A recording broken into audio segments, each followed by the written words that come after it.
দেখেন গাইস, কেউ কোথাও নেই। এই জায়গাটা পুরো ফাঁকা। আমি সামনের দিকে আগাবো।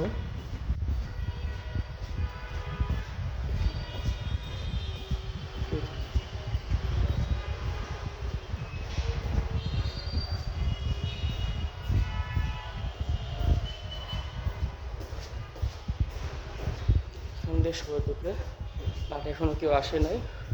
আমি একা চলে আসছি।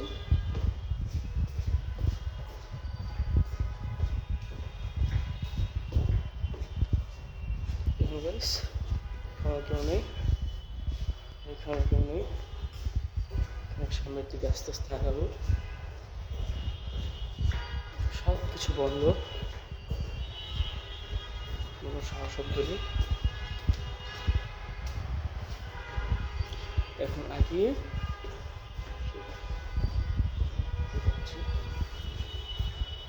দর্শন নিতে পারছি।